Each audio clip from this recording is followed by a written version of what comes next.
اعوذ باللہ من الشیطان الرجیم بسم اللہ الرحمن الرحیم۔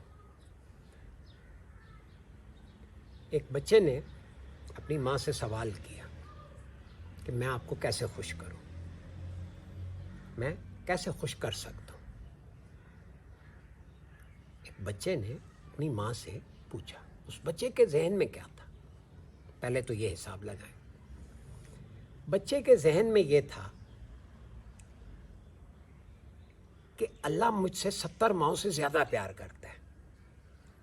اگر میں ایک ماں کو خوش نہیں کر سکتا تو میں اس 70 ماؤں سے زیادہ پیار کرنے والی ذات کو کیا خوش کروں گا؟ تو اس نے اپنی ماں سے پوچھا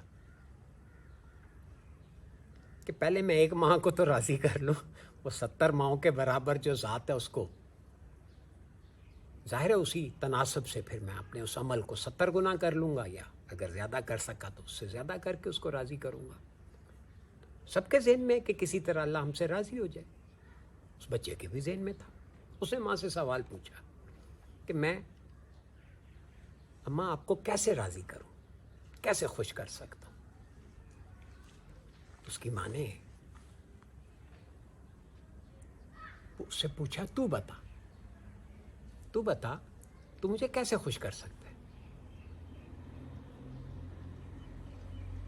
بچے نے سوچا، ایک جواب، 2 3 4 10، پھر ایک جواب اس نے دیا، اس نے جو کتابوں میں پڑھا ہوا جواب تھا، کتابی بات تھی۔ اس نے ماں سے کہا کہ میں آپ کی خدمت کر کے۔ اس کی ماں نے کہا، تو میری کیا خدمت کر سکتا ہے؟ تو میرے کپڑے دھوئے گا، تو میرے مطلب ہے کھانا پکائے گا، گھر کو صاف رکھے گا، برتن مانجے گا، کیا خدمت کرے گا؟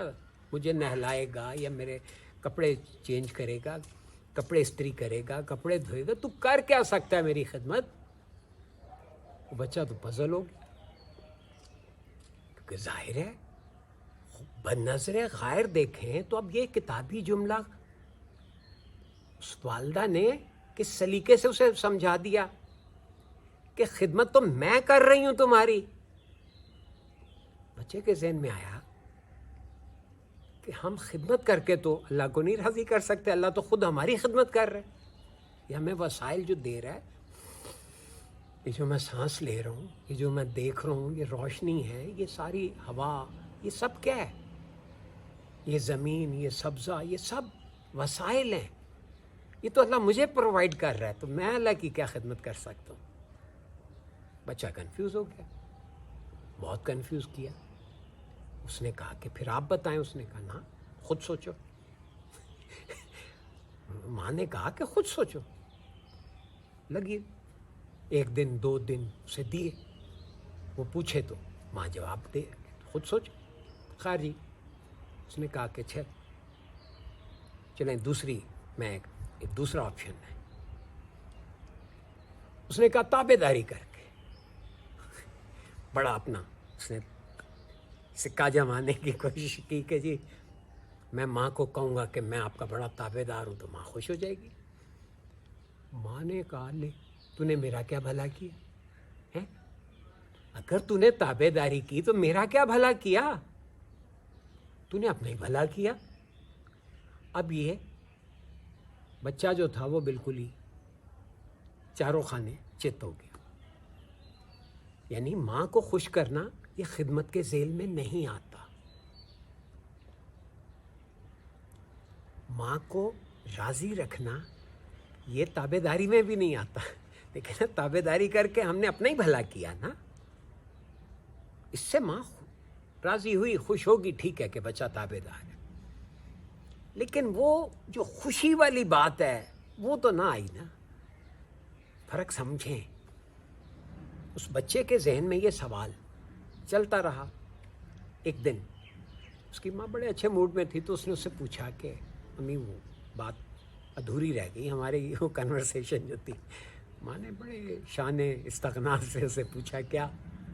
اس نے کہا، وہی جو میں پوچھ رہا ہوں کہ آپ کو میں کیسے خوش کروں، کیسے آپ خوش ہوں گے، میری کس حرکت سے، میری کس ادا سے؟ تو اس کی والدہ نے ایک عجیب جواب دیا۔ اس نے کہا، رے پگلے،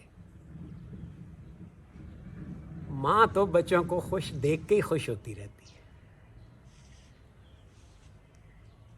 آپ غور کیجئے اس جملے پہ. اللہ نے جب آدم کو تخلیق کیا تو اسے کہا تم جنت میں رہو. کیا مطلب ہے اس جملے کا؟ کہ اللہ آدم کو خوش دیکھنا چاہتا تھا. ہم اللہ کی اتنی محبوب مخلوق ہیں کہ اللہ تمہیں خوش دیکھ کے ہی خوش ہے. اگرچہ میں معافی چاہتا ہوں، اللہ خوشی اور غمی سے بہت بالاتا ہے. یہ میں ایک مثال خوشنودی کہہ لیں اس کو، کہ اللہ راضی ہو جائے. یہ رضا کا لفظ جو ہے قرآن میں خود ہے کہ اللہ ان سے راضی ہوا اور وہ اللہ سے راضی ہوئے. کیا مطلب ہے؟ غور کریں، بڑی سمپل سی بات ہے. ہمارا خالق ایک مصور کی طرح ہمیں پینٹ کر رہے ہیں، ہمیں ایک رب کی طرح پرورش دے رہے ہیں، ہمیں وسائل فراہم کر رہے ہیں. ہم پھر بھی اس کے سامنے پھٹکار لیا ہوا چہرہ لے کے کھڑے ہیں کہ نہیں جی آپ کچھ نہیں کر رہے، آپ ابھی یہ بھی کریں تو یہ بھی کریں. ذرا غور کریں، یہ رب کو خوش کرنے کے طریقے تو نہیں ہے نا. اللہ کو خوش کرنے کا بڑا سمپل، آپ خود خوش رہیں. اگر آپ خوش رہیں گے، آپ یقین کیجئے آپ کا انر سیلف فیل کرے گا کہ میرا رب مجھ سے راضی ہے. اللہ حافظ.